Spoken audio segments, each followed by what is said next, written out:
Hello students, सी programming में हम इस सेगमेंट में सर्चिंग के बारे में डिस्कस करेंगे। इससे पहले हमने इसके बेसिक स्ट्रक्चर को डिस्कस किया है। Data types, variables, control statements, looping statement, इन सारी चीज़ों को हम डिस्कस कर चुके हैं। देन इसके साथ साथ हमने एरे और उसमें सॉर्टिंग कैसे होनी है, इनकी जो डिफरेंट टेक्निक्स है इनको हम डिस्कस कर चुके हैं। सो इस सेगमेंट में हम सर्चिंग को डिस्कस करने जा रहे हैं। सर्चिंग क्या है? सर्चिंग मीन्स कि हमारी कोई लिस्ट है, उसमें हमें किसी एक एलिमेंट को फाइंड करना है, ढूंढना है उसे कि वो किस लोकेशन पे है। So this process is called searching. तो सर्चिंग क्या है, इसको हम जरा देखेंगे। Searching means finding an element from an array, यानी हमारे पास कोई एरे है। एरे क्या है, इससे पहले हम लोग ये चीज डिस्कस कर चुके हैं कि सिमिलर डेटा टाइप है। सिमिलर डेटा टाइप के एलिमेंट्स को हमें स्टोर करने के लिए एक लिस्ट जो हमने बनाई, that is called array. So it refers to the process of finding the location of given data element from an array. यानी किसी एक पर्टिकुलर डेटा एलिमेंट को हमें अगर सर्च करना है किसी लिस्ट में से, that process is called searching. अब सर्चिंग की टेक्निक्स कौन कौन सी हैं, हम किस तरीके से इसको ढूंढ सकते हैं, कैसे सर्च कर सकते हैं। इसके लिए यहाँ पे दो टेक्निक्स जो है, दो मेथड्स जो है वो यूज किए जाते हैं। पहला क्या है, सीक्वेंशियल सर्चिंग, और सेकंड क्या है, बाइनरी सर्चिंग। इसका हम सिंपल ऐसे देख सकते हैं। सीक्वेंशियल सर्चिंग में क्या होगा, सीक्वेंस वाइज यानी वन बाय वन हम एलिमेंट्स को कंपेयर करेंगे, और कंपेयर करने के बाद जैसे ही हमें वो डेटा एलिमेंट मिलेगा उसकी लोकेशन हम फाइंड एलिमेंट के इसमें रिटर्न कर देंगे, और हमें उसकी वैल्यू पता चलेगी कि किस लोकेशन पे हमारा ये डेटा आइटम जो है वो स्टोर है। सेकेंड है बाइनरी सर्च। बाइनरी सर्च एक अलग ही टेक्निक है जिसमें हम पूरी लिस्ट में को हाफ करेंगे, और उसके बाद वन बाय वन हम उस लिस्ट में से डेटा एलिमेंट को सर्च करते जाएंगे, जिसको हम अब नेक्स्ट वीडियो में डिस्कस करेंगे। तो सीक्वेंशियल सर्चिंग क्या है, इसकी क्या क्या प्रोसेस है, इसको हम डिस्कस करने जा रहे हैं। तो सर्चिंग क्या है, इस सर्चिंग को हम लीनियर वे में सर्च करते हैं, इसलिए हम इसको लीनियर सर्चिंग भी बोलते हैं। यानी अगर हम one by one data item को सर्च कर रहे हैं, यानी जिसको हम बोलेंगे की एलिमेंट, यानी जिस डेटा आइटम को हम सर्च करते हैं। ये सपोज ये आइटम है जिसे हमने, ये प्रोग्राम है, जब हम अभी डिस्कस करेंगे तब जिस आइटम को हम सर्च कर रहे हैं दैट इज की एलिमेंट। उस की एलिमेंट को हम वन बाय वन सर्च करते हैं, इसलिए हम उसे लीनियर वे में सर्च कर रहे हैं। So it is also called linear search, इसे हम एक लीनियर सर्च भी कहेंगे।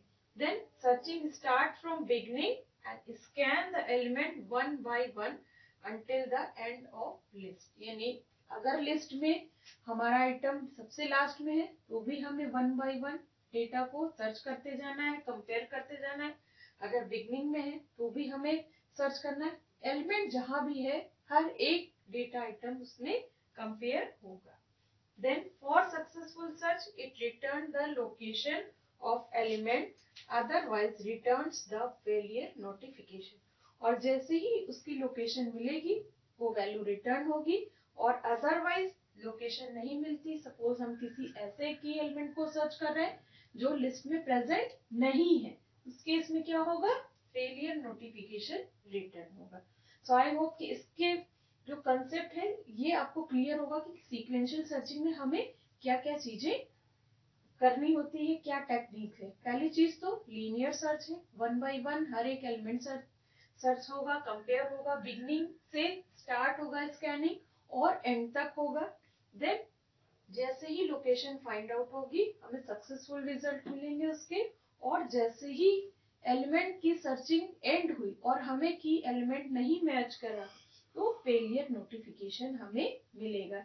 एक चीज यहाँ पर ये और ध्यान देने वाली है कि जो भी सीक्वेंशियल सर्च है आपका, इसके लिए डेटा जरूरी नहीं है कि वो सॉर्टेड ऑर्डर में हो या अनसॉर्टेड। कोई भी लिस्ट चाहे वो सॉर्टेड हो या अनसॉर्टेड हो, उनमें सीक्वेंशियल सर्च जो है वो काम करेगी आपकी। जबकि बाइनरी सर्च में आपको एक सॉर्टेड डेटा लिस्ट चाहिए, तो यहाँ पे ये कंडीशन अप्लाई नहीं होती। डेटा सॉर्टेड अनसॉर्टेड किसी भी ऑर्डर में होगा, वो डेटा आपका कंपेयर होगा और रिजल्ट आपको मिलेगा, चाहे वो सक्सेसफुल हो या अनसक्सेसफुल हो। जैसे यहाँ पे आप एक एग्जांपल देखिए हमारा डेटा एलिमेंट जो है फर्स्ट लोकेशन पे 10, 15, 8, 9, 25 ये डेटा आइटम्स है हमारे। और सपोज हम डेटा आइटम 8 जो है ये की एलिमेंट जो है 8 इसे हमें सर्च करना, तो ये किस लोकेशन पे है 1, 2, 3 यानी इसकी लोकेशन क्या है 3। अगर इस केस में हम इसको सर्च करते हैं तो इसकी लोकेशन हमें मिलेगी 3। बट अगर हमने कोई डेटा आइटम लिया है 20 वैल्यू है उसकी और इसको हम इसमें सर्च कर रहे हैं, तो आप क्या देख सकते हैं कि 10, 15, 8, 9, 25 ये वैल्यूज हैं और 20 इनमें कहीं पे भी नहीं है। इस केस में क्या होगा कि रिटर्न -1 जो है ये वैल्यूज मिलेगी हमें और हमें ऐसा रिजल्ट मिलेगा यानी फेलियर नोटिफिकेशन रहेगा और हमें ये एलिमेंट इस लिस्ट में प्रेजेंट नहीं है ऐसा इंडिकेशन मिलेगा इस मैसेज के थ्रू। ठीक है, अब हम वन बाय वन ये प्रोग्राम है इनको डिस्कस करेंगे। सबसे पहले तो आप जानते हैं हैश इंक्लूड stdio.h हमने ये एक फाइल हेडर फाइल है standard input output header file जिसे हम फाइल के प्रोग्राम के बिगनिंग में इंक्लूड करते हैं। देन वॉइड मेन से हमारा प्रोग्राम स्टार्ट है और ओपनिंग ब्रेस है। इंटीजर डेटा टाइप है और ये एरे है x 5 यानी इसमें हमारा ये सबस्क्रिप्ट है 5 और इसमें 5 एलिमेंट्स हैं जो कि यहाँ आपने देखे कि लिस्ट में दिए हुए हैं 10, 15, 8, 9, 25 ये हमारे जो वैल्यू है वो दी हुई है। इंटीजर है a ये एक अलग वेरिएबल्स यूज होंगे जो a है ये एक लूपिंग के लिए हम इनको लेंगे और आइटम जिसे हमें सर्च करना है कि हम किस डेटा आइटम को सर्च करना चाहते हैं। देन हम प्रिंटफ के थ्रू मैसेज देंगे enter the number to be search यानी हम किस नंबर को सर्च करना चाहते हैं और उसे ही हम स्कैन करेंगे %d\n एंड आइटम इस स्टेटमेंट के थ्रू जो है हम इसे सर्च करेंगे और सर्च करने स्कैन करेंगे। स्कैन मीन्स आप समझ सकते हैं कि स्कैनअप फंक्शन का क्या यूज है। स्कैनअप फंक्शन किसी भी डेटा आइटम की वैल्यू स्टैंडर्ड फॉर्म में इनपुट करने के लिए हम यूज करते हैं। एंड देन हम फॉर लूप के थ्रू फॉर a इक्वल जैसे a ये इनिशियलाइज किया और a less than 5 a plus plus यानी ये आपको पूरा पता है कि ये फॉर लूप के साथ ये सारे स्टेटमेंट इनिशियलाइजेशन कंडीशन और इसके साथ साथ यहाँ पे इंक्रीमेंट या डिक्रीमेंट जो भी हमारा यहाँ पे होगा वैल्यू वो हम लेंगे और इफ के साथ अब हम इसके डेटा आइटम को 1 बाय 1 लूप के थ्रू कंपेयर करेंगे यानी आइटम जो भी है वो लिस्ट में जो भी डेटा एलिमेंट्स हैं उनके साथ कंपेयर होगा कि क्या ये इसके बराबर है। अगर है तो वो कंपेयर करते जाएंगे एंड देन लोकेशन जैसे ही मैच करेगी तो ये प्रिंट करेगा प्रेजेंट एट लोकेशन और कौन सा आइटम है ये मैसेज प्रिंट के साथ जो भी आइटम है हमारा और +1 लोकेशन देगा क्योंकि जब हम सी में प्रोग्रामिंग कर रहे होते हैं तो हमारी फर्स्ट लोकेशन जो होती है वो 0 होती है बट जब हम उसे प्रिंट कराते हैं तो +1 करके उसे प्रिंट कराएंगे जिससे कि हमें एग्जैक्ट लोकेशन पता चले कि ये हमारा डेटा आइटम किस लोकेशन पे स्टोर है। एंड देन प्रोग्राम ब्रेक हो जाएगा। इट मीन्स कि जैसे ही हमारा मैसेज सक्सेसफुल आएगा हमारा प्रोग्राम यहाँ पे ब्रेक कर जाएगा यानी डेटा की जो लोकेशन है वो फाइंड आउट होते ही प्रोग्राम ब्रेक करेगा। और अब अदरवाइज अगर कोई भी डेटा एलिमेंट नहीं मिल रहा है इस केस में क्या होगी कि रिटर्न वैल्यू में -1 जो है वो रिटर्न होगा जैसे कि हमने यहाँ पे पहले डिस्कस किया है।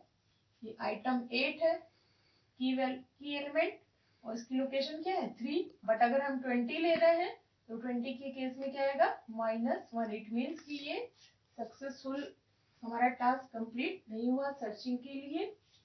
तो अब ये चीजें डिस्कस हमने की है। अब इसमें हमारा बेस्ट केस क्या हो सकता है।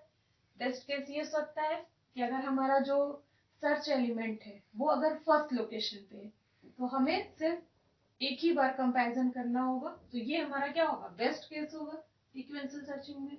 एवरेज केस क्या हो सकता है कि हम जितने डेटा एलिमेंट है उनको 1 बाय 1 सर्च कर रहे हैं और अगर हमें मिड में मिल जाता है तो हमारी सर्चिंग वहीं पे जो है वो कंप्लीट हो जाती है।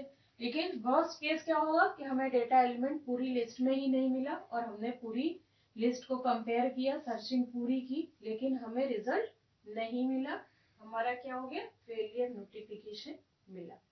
तो आई होप कि आपको लीनियर सर्च या सीक्वेंशियल सर्च कैसे करना है, ये कि जो स्टेप्स हैं या इनके पीछे जो कॉन्सेप्ट्स यूज होते हैं वो आपको